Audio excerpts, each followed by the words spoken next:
This is chapters 16 through 20 of Lock the Doors. 16. At school, Zach points at every girl he doesn't recognize and asks, "Is that her?" over and over until I shake my head hard. Please don't do this. Why not? Because you'll think we're weird. We are weird. He's right, but that's no reason to broadcast it. When Amy walks past me, he almost doesn't notice. Then he points and says, "Is that her?" And I must be a second too late because he grins. It is. He doesn't run over to her like I feared. He watches her across the courtyard with her head down. She's alone, and I wonder if she's made any other friends yet. We usually ignore St. Gregory's kids in the street or on the bus, but Amy isn't one of those kids anymore. She's one of us. When she sees me, she smiles and changes direction, and I feel my heart go from third gear to fifth in a single beat. "Hey," she says. "Hi." Zach doesn't say anything. He looks from her to me and back again like we're playing tennis. He has a stupid smile on his face, and I know what he's thinking. He's not completely wrong. I like her, but that's just one feeling in a pile of them. Before I can think about that, I need to know if I'm right about the locks. Eventually, he says, "I'm Zach," and she nods and introduces herself. He holds out his hand and Amy shakes it, then laughs, because who does that? Even I think some of Zach's habits are weird, and I've known him since 7th grade. I slowly realize he's not going to mention my theory, and I feel both relieved and annoyed because I want to know. But not like this. Not with the three of us standing awkwardly in the courtyard while teachers shouted at us to get to class.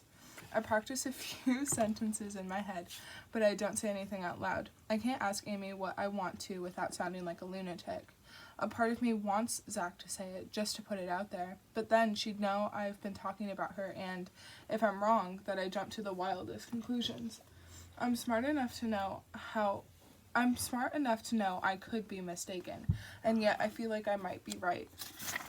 Chapter 17. I didn't pay much attention to start with. The house I can see from my new bedroom window looks massive. It has a sold sign outside.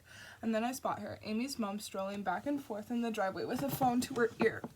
What the fuck? I say to myself. There had been workmen there, but they packed up yesterday. Now I know why. Has Amy's family really moved in around the corner? It's a much bigger house than this one, so I guess they could have upsized. But don't people move to new places for new beginnings? That's what we've always done. I guess you don't need to run if you're not being chased. It used to have a wooden gate at the front, but they pulled that down, dug up the trees, and built a wall. Honey, stop! Built a wall all the way around. I watched it go up in a day. Now there are spiked railings across the top and 3 bright spotlights that come on after dark. It used to look like a nice country house. Now it looks like a prison. I watch Amy's mom wave her free hand while she talks into the phone. She looks angry, but even with my window open, I can't hear what she's saying. There's a shout from inside, and she marches through the front door. I wait a couple of seconds, then see her through a downstairs window, talking to someone out of view. She isn't holding the phone anymore. No matter how hard I look, I can't see anyone else. They are hidden by walls and window frames, but if I wait, eventually they'll appear. What will Amy think when she knows I can spy on her?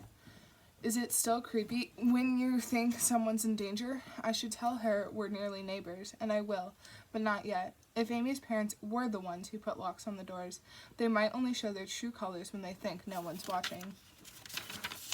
18. She lives in the big house on the corner, I tell Zach. He frowns and says, "Stalker." It's not stalking. She literally moved in my line of sight. I bet you didn't look away. I shake my head, but he's right. I spent last night fighting the urge to watch, but doing it anyway. I know it's a weird thing to do, but I wish someone had watched over Mom when she was fighting her battles alone. I only wanted to catch a glimpse of Amy and know that she's fine, but all I saw were her parents and her brother, their faces lit by the glow of the TV. Upstairs, the curtains were drawn, a single light giving her away. Had they already locked her in? If I knocked for her, would they make excuses while she sat helplessly by her window? And what about her brother? Are the locks just for Amy now? But from what I could tell, he seemed fine sitting between his parents. I couldn't see his expression, but he didn't look trapped. And he has no reason to pretend in his own home. When I see Amy across the courtyard, she beams, and I'm either overreacting or she's a great actress. Mom says I worry too much, but that's only because there's so much to worry about. "Hey," Amy says like she's been doing this for years. "Yo," Zach says, winking when I give him a look. One thing you can't doubt about my best mate is his loyalty. He mucks about and teases me mercilessly, but I know he won't just turn to Amy and tell her I've been spying. Instead, he makes a face behind her back and blows kisses while I try to make small talk. What did you do last night? I ask. The usual, she replies. She doesn't ask back, and I hope she doesn't already know. If she saw me, she isn't letting on. So why did you leave St. Gregory's? Zach asks a bit too quickly for it to be a random question. Amy doesn't reply right away.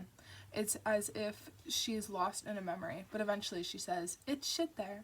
She's not very talkative today, yet she's still said more than me. Even when Zach nudges me, I just stand there, waiting to blurt out something about the locks or last night, unable to think of something less creepy. I'd better get to physics, Amy says, and Zach huffs. She's too smart for you, he says, then sort of sucks his face in. Shit, sorry, Shit. We all stand there in silence, and my face is so hot I can feel it melting. I can see Zach trying to make things better with a sentence he can't untangle in his mind, but nothing comes.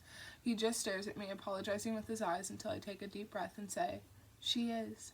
Amy smiles and Zach raises his eyebrows, and everything is happening in silence, but my head feels so loud. Zach's fighting the urge to bounce on the spot, and I know if I don't speak soon, he'll do it anyway. But what do you say after something like that? I think I've just admitted that I like her, and I don't know quite when I decided that. So, Amy says, I'll see you around? You certainly will, Zach says, talking to her but staring at me. He isn't teasing anymore. He wants me to think of a line Amy will remember all day. I can see the hope in his face that for once I get it right. But for all of the thoughts racing through my brain, none of them can form that sentence. None of them form anything. All I can do is wave until Amy disappears and Zach grabs my hand and says, stop it, you are literally waving like a baby. 19. Maybe the holes don't mean anything. Maybe I'm imagining a horror story because that's just what I do. Not everyone's life is shit. Ours isn't anymore, and maybe Amy's never was. But I still can't bring myself to ask her. She likes you, Zach says. How do you know? I've known you a long time, Tom. No one looks at you like that. I laugh because he's right. In the cafeteria, he points at Amy and says, it could be destiny. You're ridiculous. Maybe, but how likely is it that you move into this girl's house, then she moves within spying distance, and she changes schools? That's one hell of a meet cute. A what? You should watch more films, Zach says, and then looking over my shoulder. Don't mess this up. He packs away his lunch and gets up, even though it's ages until 5th period. Where are you going? I ask. I'm just making room. Hi, he says to someone behind me, and when I hear her voice, I feel sick and excited, but mostly sick. Can I sit here? Amy asks. Sure. I hope it wasn't something I did, she says, nodding at Zach as he leaves.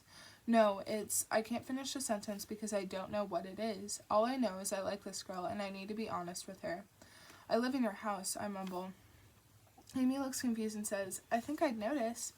No, I live in your old house. We moved in, and I can see your new house from my window. I wasn't spying, only I saw your mom and realized you live there now. I just wanted to tell you. Oh, she says, that's weird. I look for the slightest suggestion that she's freaking out, but her face gives nothing away. Why did you move to the next street? Usually people move farther away from that. My mom always loved that house, Amy replies. We drive past, and she'd look at it with jealous eyes, you know. When she saw it was up for sale, she convinced Dad we should move. She didn't want to leave the village. She just wanted her dream home. I think of Mom saying the same thing about our house. There are holes in the doors, I say. In my bedroom and my stepsister's. It looks like there used to be locks on the outside. It's not a question because I don't know how to ask what I'm thinking. I just want Amy to know I've seen them. I'm scared that, if I don't say it now, it will be something that gets heavier every time I see her, and it feels like I'm going to see her a lot. You saw those? Amy says. She doesn't look upset or nervous. She's not acting like I've uncovered a secret. She just nods and says, I thought I was the only one.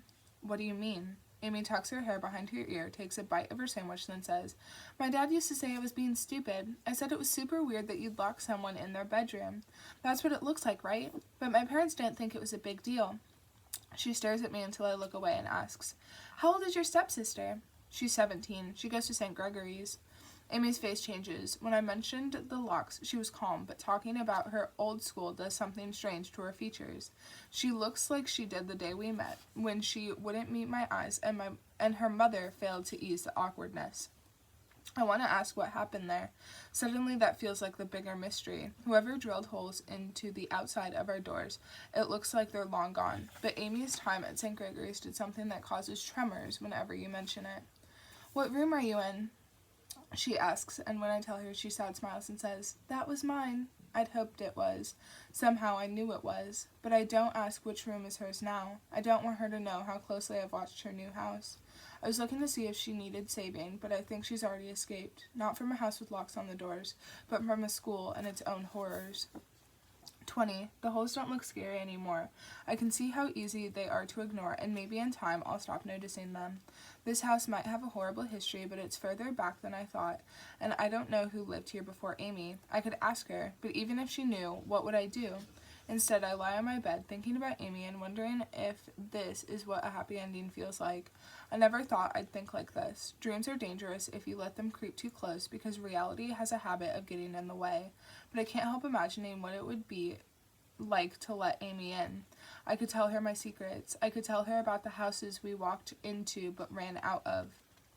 Leaving Gary was the easiest, but only after Mom realized he was truly dangerous. The one before was so much harder, the closest we've come to a prison. Before Gary, there was Martin, the man who didn't need locks on the outside of our doors. Our life with him was one big lock.